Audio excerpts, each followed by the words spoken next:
Radí nám to pán doktor Sedlák. Vítajte u nás. Dobrý deň vám želám. Ďakujem. Krásny deň. Určite sa budeme venovať aj tej dobrej kondícii chrupaviek, ale predmetom nášho dnešného stretnutia sa a rozprávania sa bude náhrada chrupavky, kedy je naozaj už nevyhnutná. Začneme ale presne, pekne, postupne. Chrupavka, ako si ju teda vôbec predstaviť? Je to naozaj taký základ, vidíme chrupavku v rôznych knihách, ale aká je jej úloha? Úplne na začiatok. Chrupavka je podporné spojové tkanivo, ktoré je tvorené bunkami, ktoré sa volajú chondrocity a medzi tými bunkami je nejaká medzibunková hmota. Vytvára povrch, ktorý je pevný, ale je prúžny. To znamená, že dokáže tlmiť nárazy, bez toho, aby sme niečo cítili, a má nízky odpor. To znamená, že v podstate, keď sa chrupavka klže okolo seba, tak nie sú nejaké ťažkosti, necítime nejaké bolesti a v podstate je to tak fyziologicky dané. Ani vlastne nevieme. Keď nevieme o tom, že ju máme, tak vtedy je to asi dobré. Vtedy je to všetko v poriadku. Vtedy je to ešte v poriadku. Každý jeden klb nášho tela má chrupavku. V podstate áno. Tá chrupavka sa vždycky väčšinou, teda vo väčšine prípadov, nachádza na konci kosti. Spojením dvoch kostí sa vytvára vlastný klb. A vždy, keď je teda niečo nie v poriadku, sa ozve bolesťou? Je to väčšinou ten prvý nejaký symptóm, ktorý máme a ktorý nám povie, že OK, niečo sa deje. A čo sa môže diať všetko z praxe? Aké sú teda dôvody toho, že chrupavka je, neviem, či opotrebovaná, zničená, poškodená? Väčšinou akože ten prvý symptóm je bolesť. Bolestivosť v tom danom klbe a toho daného klubu. Záleží tiež, že čím je spôsobený. Či je to nejaký chronický proces, alebo je to nejaký akutnejší. To je potom aj rozdiel tých nejakých symptómov. Býva sprevádzaný často opuchom.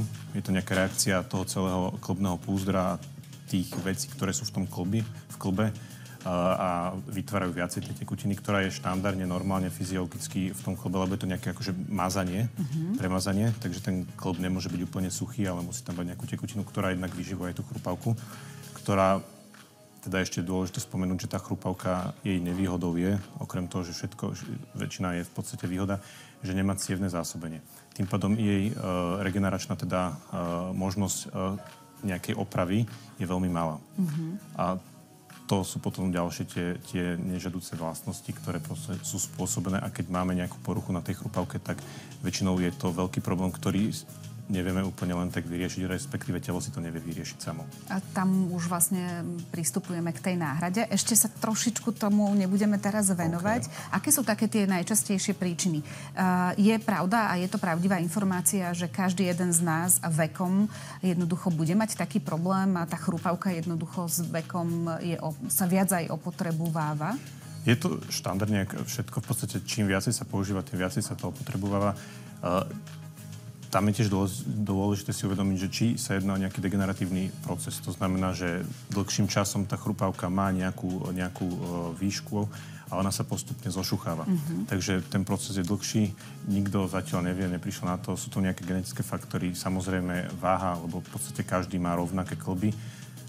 Je len tá váha a teda tá záťaž na tie klby je iná. Čiže obézny človek bude mať v horšom stave skôr má väčšiu predispozíciu k tomu, že tá chrupavka sa skorej zošucha, ako u nejakého štandardného človeka. Keby sme porovnali možno športovci, nešportovci, aj tam je viditeľný rozdiel? Tam je zase rozdiel u tých športovcov, že tam je riziko z nejakého úrazu, teda úraz tej chrupavky, poškodenie chrupavky v zmysle úrazového charakteru anamnézy. To je to, že o čom sa my skôr asi budeme baviť. Lebo pri tých degeneratívnych ochoreniach a poškodeniach tej chrupavky je to väčšinou, tá chrupavka sa plošne zošucháva. Pri tých úrazoch je to väčšinou nejaká fokálna, teda ohraničená lézia, ktorá sa môže postupne zväčšovať. Aké sú možnosti? Môžeme prejsť k tomu, pretože vy ste pre nás pripravili aj fotografie, predpokladám, zo sály a teda išli sme takým sitom, že čo je možné vôbec zverejniť a čo my ešte laici zvládneme tým pohľadom. Takže poďme k tým náhradám. OK. Vždycky je teda dôležité, že náhrada je, všetko chceme, aby to bolo teda z našeho tela, teda dajú sa robiť náhrady, ktoré sú v podstate na základe tých buniek, teda chondrocitov. Doteraz bola metóda, že sa vlastne odobrali z nejakej nezaťažovej zóny, teda kde nie je ten hlavný tlak na tú chrupavku. Vykultivovala sa ďalšia chrupavka a to sa vlastne dalo do tohto defektu. Bolo to v dvoch dobách, teda museli pacient absolvovať operácie dve, teda tú druhú plus minus po nejakom mesiaci, 3 týždňoch. Teraz tá najnovšia metóda je v podstate, že sa odoberá chrupavka z toho nejakého defektu a z nezaťažovej zóny, záleží, aby sme mali dosť chrupavky. Mieša sa to vlastne s krvnou plazmou, kde v tej plazme sú všetky zárodočné bunky, ktoré podporujú rást, hojenie tej chrupavky. Robí sa z toho taká kašička. To je teraz, čo vidíme, aby sme sa aj dotkli toho, čo vidíme? Teraz sú tam dve, v jednej striekačke je tá plazma, v druhej je tá chrupavka a v podstate ono sa to spolu premiešava, niečo ako v miešačke.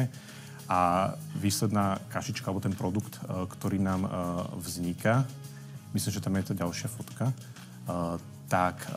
ten sa v podstate, toto je vlastne tá chrupavka, ktorá je zmiešaná s tou plazmou a táto hmota sa dáva do toho defektu, kde sa robí v podstate záplata. A celá pointa toho je, že pri tejto metóde sa nám tá chrupavka obnovuje fyziologicky a normálnou chrupavkou.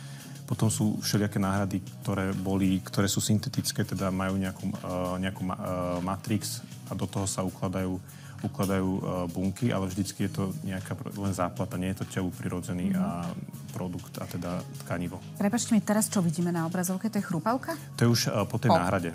Teda to je tá chrupavka, ktorá je v tom defekte, dáva sa tam ešte také trombinové lepidlo, daj predstavme si nejaký skleník, ktorým sa zapečatí ten defekt alebo to miesto, aby sa to mohlo v podstate kľudne hoviť. A predtým sme tam hneď na úvod videli obrázok, neviem, či sa nám to podarí vrátiť ešte späť. Áno, máme to tu. To je vlastne chrupavka v akom štádiu, alebo to je tým úrazom napríklad spôsobená? Takto vyzerá chrupavka, a respektíve defekt, ktorý je spôsobený úrazom. Teda tam je dôležité, že keď chceme nahradzovať chrupavku, mali by sme mať okolo ohraničenie. To znamená takú keby stenu, ktorá sa vlastne vyplňa.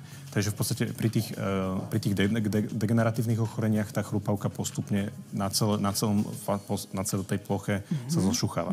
Pri týchto úrazových vlastne príčinách máme vždycky okolo toho defektu tú nejakú hranicu alebo tú stenu, a okolo tej vlastne je už tá chrupavka zdravá. Nie je opotrebovaná, nie je tam nejaký problém.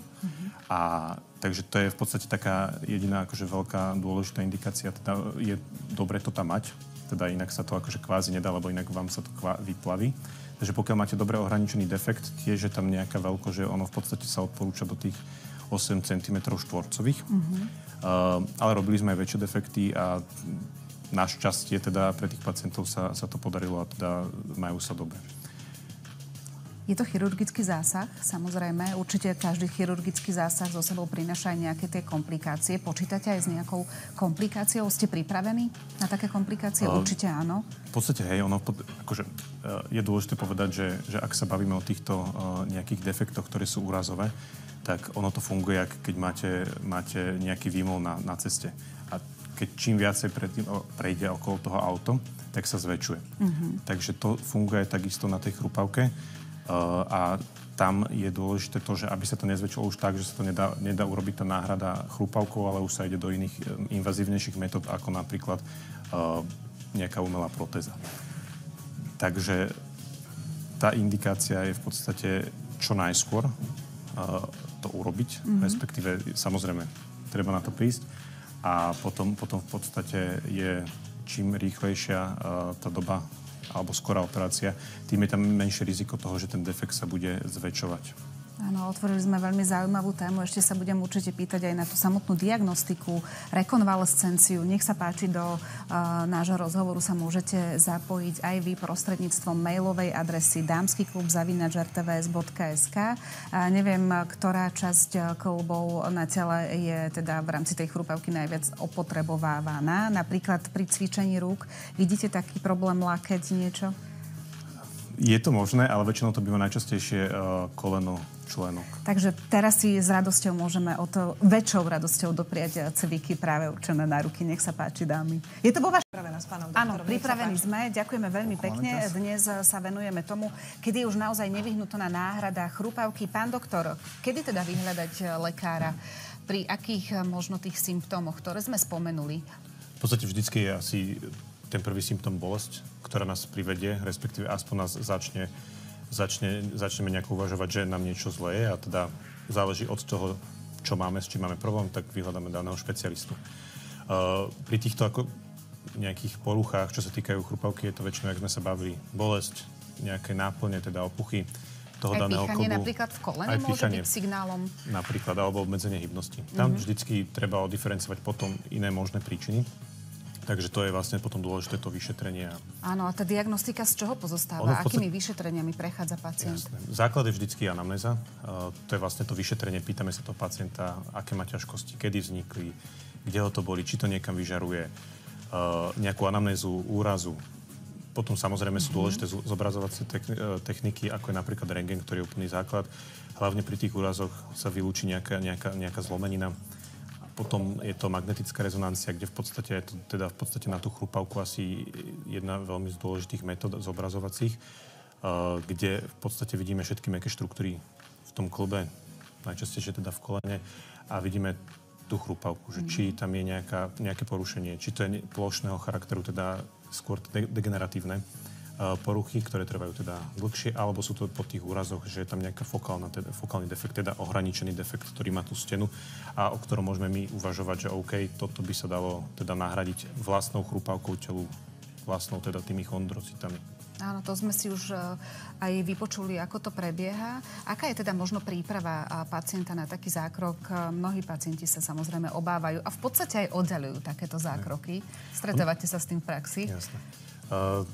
Každý má slobodnú vôľu, takže ale v podstate, ak sa pacient rozhodne pre túto operáciu a je teda na to určený a vhodný kandidát, tak väčšinou sa to robí artroskopicky, to znamená, že cez malé dierky odoberá sa to tkanivo, teda tá chrupavka, zmieša sa s tou plazmou, jak sme sa bavili.